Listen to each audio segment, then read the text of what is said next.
Day 140. 1 Chronicles 10-12. Now the Philistines fought against Israel, and the men of Israel fled before them, and many fell slain on Mount Gilboa.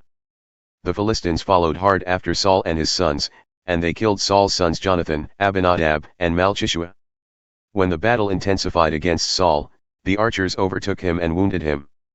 Then Saul said to his armor-bearer, "Draw your sword and run it through me, or these uncircumcised men will come and torture me." But his armor-bearer was terrified and refused to do it. So Saul took his own sword and fell on it. When his armor-bearer saw that Saul was dead, he too fell on his own sword and died. So Saul died together with his 3 sons and all his house. When all the Israelites in the valley saw that the army had fled and that Saul and his sons had died, they abandoned their cities and ran away. So the Philistines came and occupied their cities. The next day, when the Philistines came to strip the dead, they found Saul and his sons fallen on Mount Gilboa. They stripped Saul, cut off his head, took his armor, and sent messengers throughout the land of the Philistines to proclaim the news in the temple of their idols and among their people. They put his armor in the temple of their gods and hung his head in the temple of Dagon. When the people of Jabesh-gilead heard about everything the Philistines had done to Saul, all their men of valor set out and retrieved the bodies of Saul and his sons and brought them to Jabesh. And they buried their bones under the oak in Jabesh and fasted 7 days. So Saul died for his unfaithfulness to the Lord, because he did not keep the word of the Lord and even consulted a medium for guidance, and he failed to inquire of the Lord. So the Lord put him to death and turned the kingdom over to David son of Jesse. Then all Israel came together to David at Hebron and said, "Here we are, your own flesh and blood. Even in times past, while Saul was king, you were the one who led Israel out and brought them back. And the Lord your God said, You will shepherd my people Israel, and you will be ruler over them." So all the elders of Israel came to the king at Hebron, where David made a covenant with them before the Lord. And they anointed him king over Israel, according to the word of the Lord through Samuel. Then David and all the Israelites marched to Jerusalem, that is, Jebus, where the Jebusites inhabited the land. The people of Jebus said to David, "You will never get in here." Nevertheless, David captured the fortress of Zion, that is, the city of David. Now David had said, "Whoever is the first to strike down a Jebusite will become chief commander." And Joab son of Zeruiah went up first, and he became the chief. So David took up residence in the fortress, that is why it was called the city of David. He built up the city around it, from the supporting terraces to the surrounding wall, while Joab restored the rest of the city. And David became greater and greater, for the Lord of hosts was with him. Now these were the chiefs of David's mighty men, who, together with all Israel, bolstered and strengthened his kingdom, according to the word of the Lord concerning Israel. This is the list of David's mighty men. Jashobeam son of Hachmoni was chief of the officers. He wielded his spear against 300 men, whom he killed at one time. Next in command was Eleazar son of Dodo the Ahohite, one of the 3 mighty men. He was with David at Pas-dammim when the Philistines gathered there for battle. At the place with a field full of barley, the troops fled from the Philistines. But Eleazar and David stationed themselves in the middle of the field and defended it. They struck down the Philistines, and the Lord brought about a great victory. 3 of the 30 chief men went down to David, to the rock at the cave of Adullam, while a company of Philistines was encamped in the Valley of Rephaim. At that time David was in the stronghold, and the garrison of the Philistines was at Bethlehem. David longed for water and said, "Oh, that someone would get me a drink of water from the well near the gate of Bethlehem." So the 3 broke through the Philistine camp, drew water from the well at the gate of Bethlehem, and brought it back to David. But he refused to drink it. Instead, he poured it out to the Lord, saying, "Far be it from me, my God, to do this. How can I drink the blood of these men who risked their lives?" Because they had brought it at the risk of their lives, David refused to drink it. Such were the exploits of the 3 mighty men. Now Abishai, the brother of Joab, was chief of the 3, and he lifted his spear against 300 men, killed them, and won a name along with the 3. He was doubly honored above the 3, and he became their commander, even though he was not included among the 3. And Benaiah son of Jehoiada was a man of valor from Kabzeel, a man of many exploits. He struck down 2 champions of Moab, and on a snowy day he went down into a pit and killed a lion. He also killed an Egyptian, a huge man 5 cubits tall.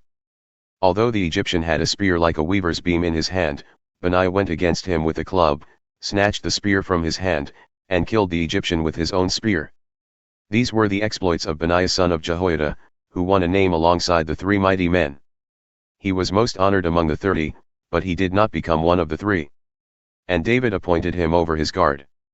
Now these were the mighty men: Asahel the brother of Job, Elhanan son of Dodo of Bethlehem, Shammoth the Harorite, Helez the Pelonite, Ira son of Achish the Tekoite, Abiezer the Anathothite, Sabekah the Hushathite, Ile the Ahohite, Maharai the Netophathite, Heald son of Bana the Netophathite, Ithai son of Ribai from Gibeah of the Benjamites, Benaiah the Pirathonite, Hurai from the brooks of Gosh, Abil the Arbathite, Asmaveth the Baharumite, Eliab the Shulbanite, the sons of Hashem the Gizonite, Jonathan son of Shaji the Hararite, Ahim son of Sachar the Hararite, Eliphal son of Ur, Heper the Mechrathite, Ahijah the Pelonite, Hezro the Carmelite, Nare son of Ezbai, Joel the brother of Nathan, Mibhar son of Hagri, Zelek the Ammonite, Naharai the Beerothite, the armor-bearer of Job son of Zeruiah, Ira the Ithrite, Gareb the Ithrite, Uriah the Hittite, Zabad son of Elai, Adina son of Shiza the Reubenite, chief of the Reubenites, and the 30 with him, Hanan son of Makkah, Joshaphat the Mithnite, Uzziah the Ashterathite, Shammah and Jeiel the sons of Hotham the Aroerite, Jediel son of Shimri and his brother Yoha the Tizite, Eliel the Mahavite, Jerubai and Jashobeam, the sons of Elnam, Ithma the Moabite, Eliel, Obed, and Jasiel the Mizabite. Now these were the men who came to David at Ziklag. While he was still banished from the presence of Saul son of Kish, they were among the mighty men who helped him in battle. They were archers using both the right and left hands to sling stones and shoot arrows, and they were Saul's kinsmen from Benjamin, Ezer their chief, and Joash. Who were the sons of Shema the Jebuthite, Jaziel and Pelet, the sons of Asmaveth, Barakah, Jehu the Anathothite, Ishmael the Gibeonite, a mighty man among the 30 and a leader over the 30, Jeremiah, Hahaziel, Johanan, and Jozabad the Gederathite, Elozeh, Jerimoth, Beliah, Shemariah, and Shephisha the Haruphite, Elkanah, Ishiah, Azarel, Jozer, and Jashobeam, who were Korahites, and Jola and Zebadiah, the sons of Jeroham from Geder. Some Gadites defected to David at his stronghold in the desert. They were mighty men of valor, trained for battle, experts with the shield and spear, whose faces were like the faces of lions and who were as swift as gazelles on the mountains, Ezer the chief, Obadiah the second in command, Eliab the third, Mishmannah the fourth, Jeremiah the fifth, Attai the sixth, Eliel the seventh, Johanan the eighth, Elzabad the ninth, Jeremiah the 10th, and Machbani the 11th. These Gadites were army commanders, the least of whom was a match for 100, and the greatest for 1,000. These are the ones who crossed the Jordan in the first month when it was overflowing all its banks, and they put to flight all those in the valleys, both to the east and to the west. Other Benjamites and some men from Judah also came to David in his stronghold. And David went out to meet them, saying, "If you have come to me in peace to help me, my heart will be united with you, but if you have come to betray me to my enemies when my hands are free of violence, may the God of our fathers see it and judge you." Then the Spirit came upon Amasai, the chief of the 30, and he said, "We are yours, O David. We are with you, O son of Jesse. Peace, peace to you, and peace to your helpers, for your God helps you." So David received them and made them leaders of his troops. Some from Manasseh defected to David when he went with the Philistines to fight against Saul. They did not help the Philistines because the Philistine rulers consulted and sent David away, saying, "It will cost us our heads if he defects to his master Saul." When David went to Ziklag, these men of Manasseh defected to him: Adnah, Jozabad, Jediel, Michael, Jozabad, Elihu, and Zillethai, chiefs of thousands in Manasseh. They helped David against the raiders, for they were all mighty men of valor and commanders in the army.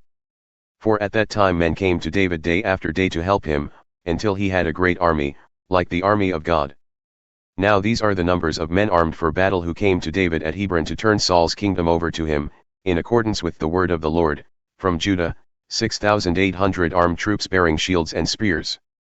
From Simeon, 7,100 mighty men of valor, ready for battle. From Levi, 4,600, including Jehoiada, leader of the house of Aaron, with 3,700 men, and Zadok, a mighty young man of valor, with 22 commanders from his own family. From Benjamin, the kinsman of Saul, 3,000, most of whom had remained loyal to the house of Saul up to that time. From Ephraim, 20,800 mighty men of valor, famous among their own clans. From the half-tribe of Manasseh, 18,000 designated by name to come and make David king.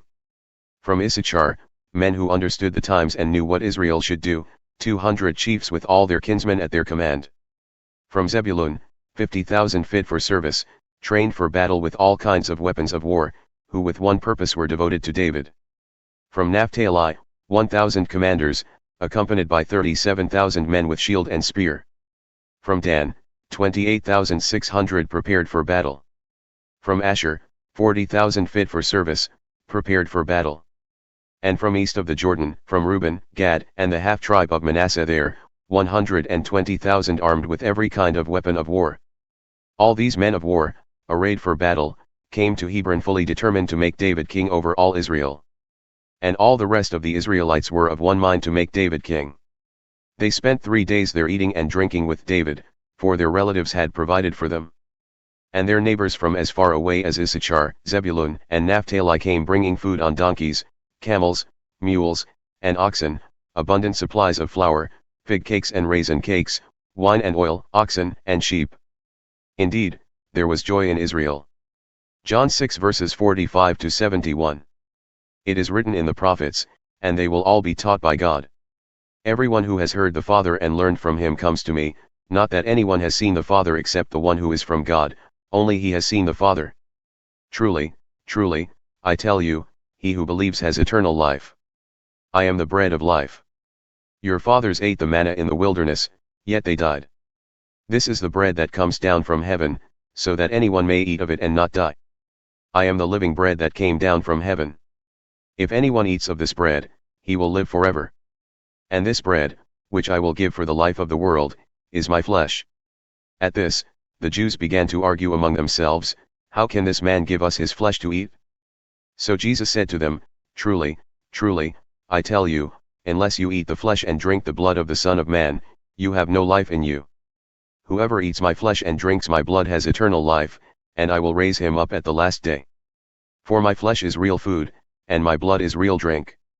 Whoever eats my flesh and drinks my blood remains in me, and I in him.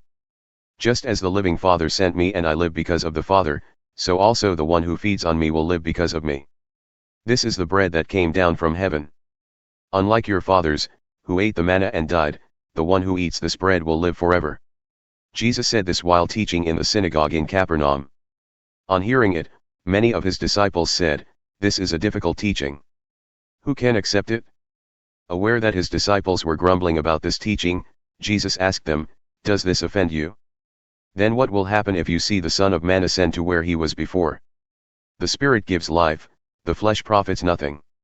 The words I have spoken to you are spirit and they are life. However, there are some of you who do not believe. For Jesus had known from the beginning which of them did not believe and who would betray him. Then Jesus said, This is why I told you that no one can come to me unless the Father has granted it to him. From that time on many of his disciples turned back and no longer walked with him. So Jesus asked the 12, Do you want to leave too? Simon Peter replied, Lord, to whom would we go? You have the words of eternal life. We believe and know that you are the Holy One of God. Jesus answered them, Have I not chosen you, the 12? Yet one of you is a devil. He was speaking about Judas, the son of Simon Iscariot. For although Judas was one of the 12, he was later to betray Jesus.